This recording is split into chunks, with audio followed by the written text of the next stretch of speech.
actually, it's recording. Here, go ahead and say something. Hi, my name is Nili. I'm at Gretchen Menn's house having a ball. So the cat is taking like up half the couch. It's okay. Should I move him? No, I didn't tell you to sit that close. You chose to do that. I know. Oh, I just can't keep away. What do we do? Hey, it's Nili And Gretchen Menn. Welcome to episode 1 of Muses and Musings. It's our podcast. We're so excited about this. Like, seriously. Yeah, it was something that we thought about for a little while now, and it was just a really organic thing that happened where we ended up becoming really good friends.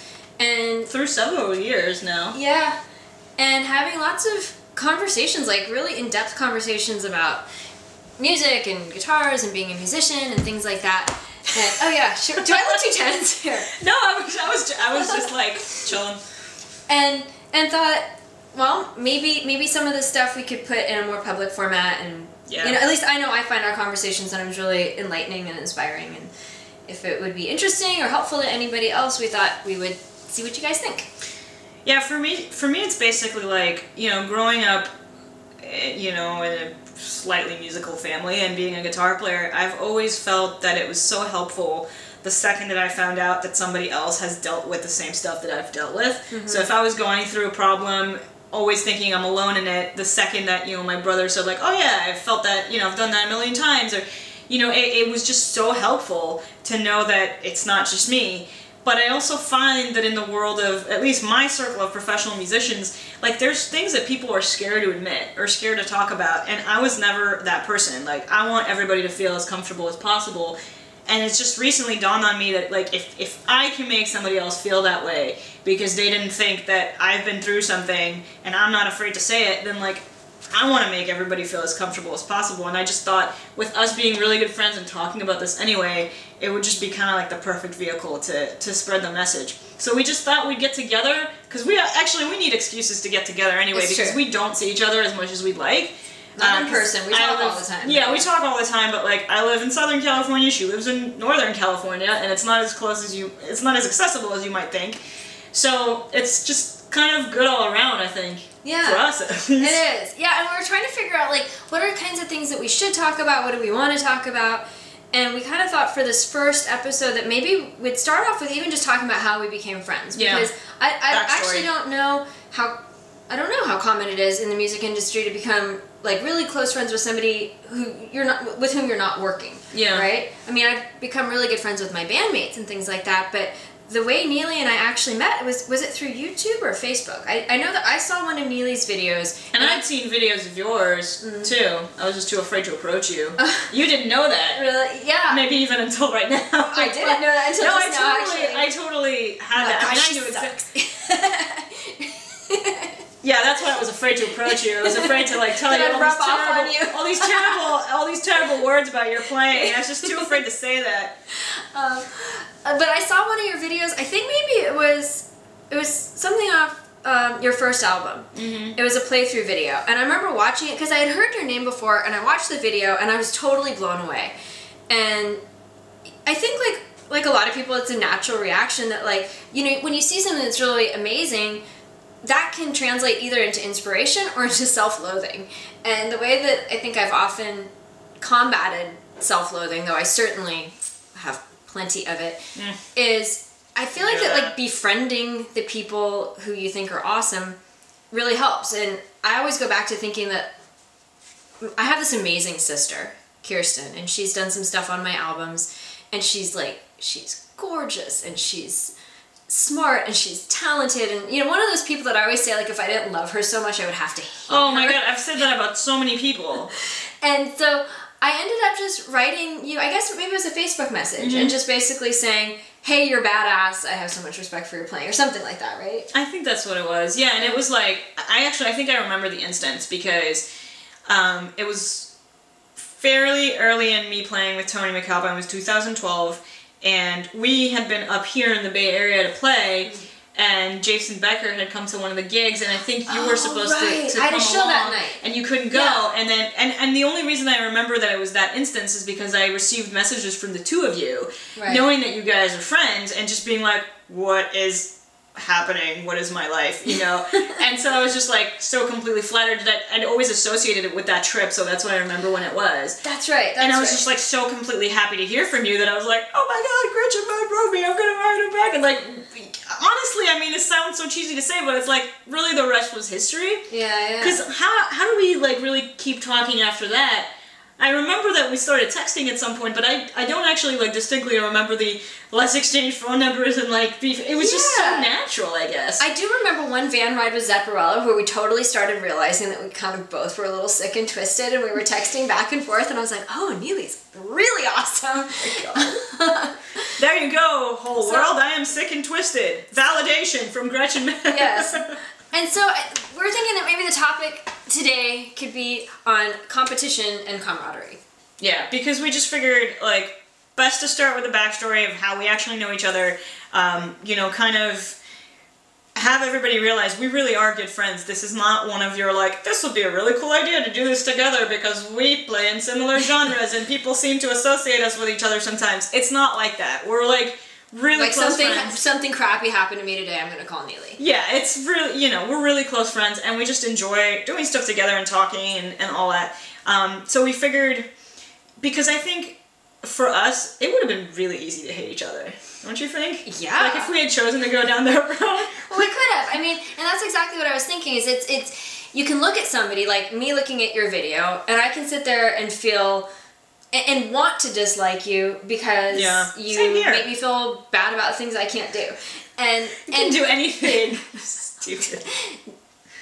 Let's say it's very easy to be intimidated by you, even now as your friend. Oh, by the way, as her student too, I take lessons from her when she gives. It's not lessons. It's but just like us hanging out on that'll Skype. be another topic. Yeah, that'll be another topic.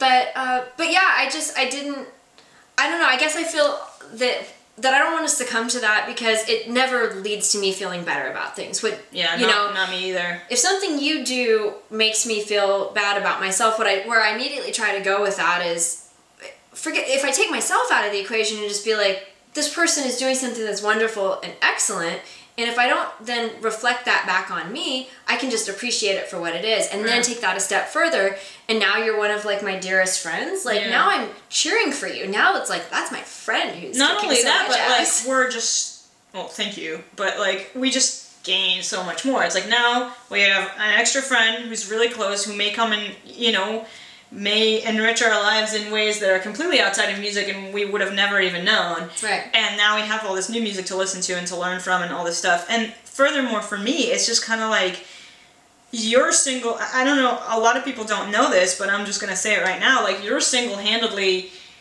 like, the reason that I look at things like this now, because that's not the culture that I came from. And it's taken me years to, like, got myself to the point where I look at things like that, and that's why I always tell people, like, Gretchen Menn helps me grow up, like, because you're the one that's, like, really put those ideas in my head and, like, kind of asked me, like, how come you don't, you know, think about it this way? And I'm just kind of like, wow, you're right, you know, like, I've only been taught to look at it a certain way. Now I can look at it this way, and it's way healthier, and I'm much happier, and, like, I got all these friends. I mean, just think about, like, the last few years of us being friends. Like, it could have played out so differently.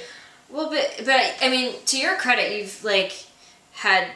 you have such incredible capacity for growth, and that's always really inspiring. Well, thank you, but to me, I just kind of see it as, like, I would never want to be that person that somebody, like, criticizes, and then, like, you're that person who either is completely in the dark and can't realize it, or they're being completely defiant about it, or dismissing it, because, like, why wouldn't you want to be a little better every day? Like, to me, that's not just about music. It's just about everything. And, like, if a really close friend who I trust is brave enough to say something that's not that easy to say to somebody else, like, as hard as it might be to hear, like, I want to hear them out, and I want to not ever have to have that conversation again, because it's painful enough the first time. So you may as well, like, try to change that, you know? Well, okay, so I talked a little bit about why, like, I tend to try to befriend people, especially if they intimidate me. It helps a lot, really.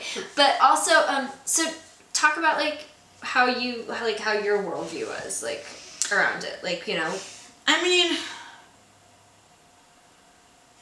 it's tough because, like, when I was in college, when I went to Berkeley, so I was like always surrounded by really amazing musicians. And it never seemed to be an issue there, but because we were all friends and we were genuinely friends. But I think that was part of the culture. Like, I think there's like this music school mentality that a lot of people are familiar with. And I don't know if you experienced that in college, but like when we would play gigs and they would mostly be frequented by our peers, we were really used to the audience that, you know, looks at you like that, you know, where it's just kind of like, oh, she's gonna mess up now, or I can do that. And it's like, it's not like we weren't supportive of each other, but I think everybody was like, you know, when you're in school and everybody tells you like music is a really hard career, and you know, you think there's only so many spots and that there's just not gonna be room for everyone. So I think you're just kind of afraid that the next person's gonna take something, you know, and so I think it was really easy for a lot of people to deal with that by doing something like, oh, you know, it's really easy to dismiss that person because they're not as good as I am. Or, you know, and that's how a lot of people saw it, even though we really were all friends. And it's not like we didn't root for each other. I think we were legitimately scared that there's not enough work to go around. And then, you know, a few years into like really working in the industry, like you just kind of start noticing the differences. You see what happens to people who support others and you see what happens to people who don't. And you also just kind of notice a difference in how you feel about yourself and how you feel about other people when you act a certain way. And now with the world of social media and everything being so like out there all the time, it's kind of like one really big research project because you can observe a lot about people's behavior and where it leads if you're just like kind of paying attention. And I just kind of at a certain point decided that there's just a certain kind of person that I want to be and a certain person that I don't want to be. We're saying? I was saying that I feel like that camaraderie begets more camaraderie and competition begets more competition. So if you're in a place like a music school where even if you're friends with people, there's like a culture of competition. Is my phone in the shot? If you're at a music school and there's a culture of competition, that out of necessity that's like what you develop to kind of just be part of the culture. And yet I think that the more that we can see opportunities for camaraderie, the better that makes everybody feel. I mean, really, nobody benefits more than we do. I mean, I think for me, and again, this is not to like speak negatively about my own culture or anything, but you know, coming from Israel, where it's kind of a militaristic culture, because we feel we have to be defensive, you know, just to continue to exist.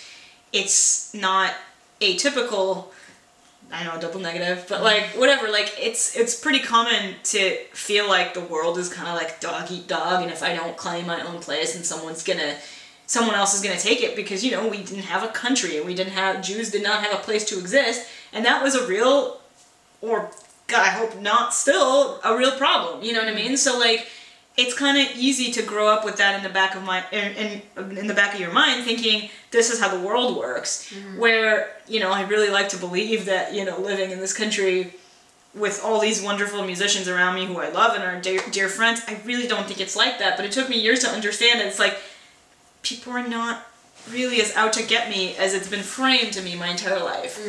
Or at least they're hiding it really well.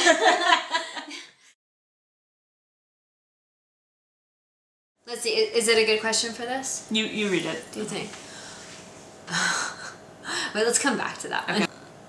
Name a difficult chord to most that you enjoy using in your repertoire. Oof, that's a tough one. I think it's maybe, I would say less one specific chord, in that there are certain voicings that I gravitate towards. I know there was one that was in a photograph that got used in a couple of places. Oh, yeah. The F major chord that like totally... Was it F major 7 or something? No, it was F major. It was F major. Let me show you. It's F major with the third on top. It isn't even a hard chord to play. It's something any classical guitar player needs to be able to play. And it's like, all right, the chord that totally freaked everybody out.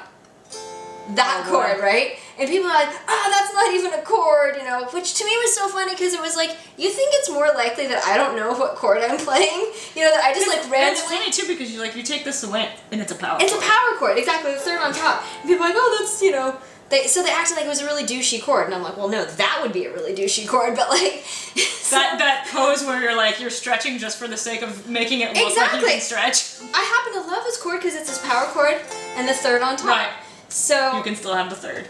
Which to me actually isn't... And if you just do this, it just looks like your D major, so I think people Right, exactly. You know, like, maybe they would have recognized that, but no, that's douchey. Yeah, exactly. How dare you put the root in the bass? Oh my god. Yeah, that's the other thing. It's like the third on top, but there's still a root in the bass. Right. So that's a wait. So hold on. so that's a voicing. It's not a difficult chord actually at all. I think I just have really skinny fingers, so probably the space between the frets are you too. Yeah. Yours got skinnier fingers. I think. I don't know. But skeletal. So I think that it looks stretchier than it is when I play it, just because you see more space between the fingers. For me, the voicing definitely like affects it a lot.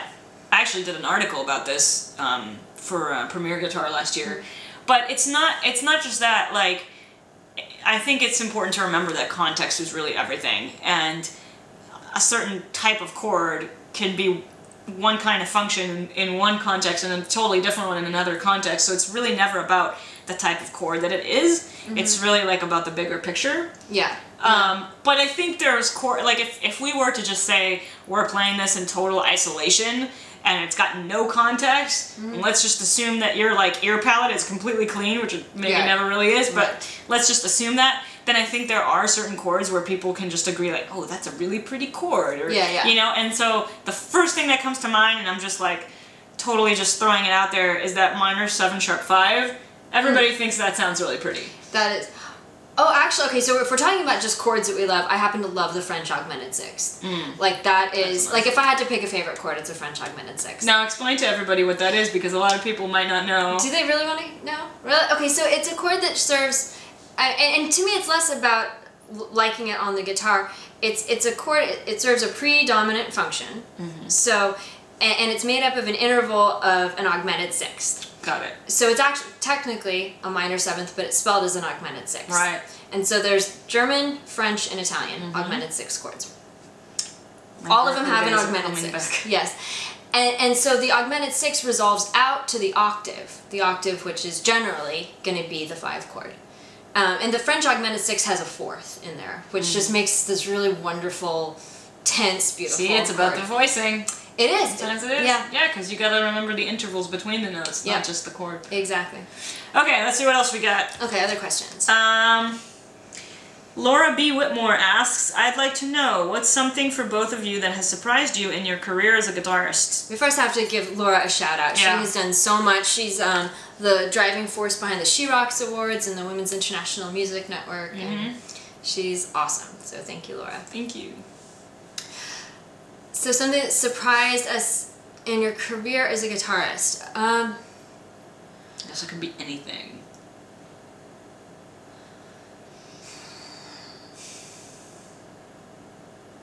I mean, I think there are just things where, like, maybe there's stuff that we didn't think we'd get to do. Yeah, I was gonna say that. You know, like surprising opportunities that don't seem to necessarily have to do with what we do, you know? Yeah, I was gonna say something along those lines. I think... Like something like this? Sure, yeah. Not necessarily fits under the... I mean, when I was growing up thinking I'm gonna be a guitar player, I didn't think this is what I'd be doing, you know? Because social media was not really a thing then. So I also didn't think, like, what our lives are gonna be consisting of, or taking selfies with our guitars and making videos and shows and stuff like that. I mean, I didn't really think that was what my job description was gonna read, necessarily. Oh yeah, that's interesting.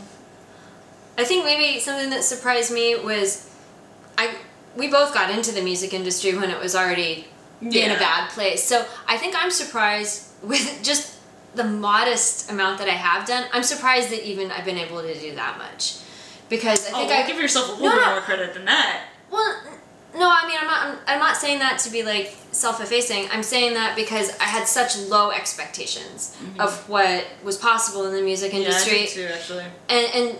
And so my goals were always about just trying to do as well as I could and try to be happy with, you know, what I was producing. So the fact that, like, anybody ever bought my album, like, kind of blew me away. Okay, so our question this week for you guys is, has there ever been a time that you have changed your mind positively about another musician, either personally or musically? And if so, who was it, and what made you change your mind? All right. So, thank you for watching, and we'll see you next time with another edition of Muses and Musings. Thanks. Bye. Bye. People are gonna love it. Okay. Right? Y'all love it. Well, like, I'm not saying it well. I'm not saying anything. You didn't say yet. anything. I'm like Just, so distracted right now. Yeah, let's spit first. Hi, buddy. Don't forget what you were gonna say. It was gonna be good. No, I don't think it was. Oh. Hi, everybody. What's not to love about Ferdinand? But it does mean that I'm effectively sitting on your lap. That's okay. People are gonna love that too. Hi. Hello. Do we have any final thoughts? Any other final thoughts? I mean, I think that's plenty.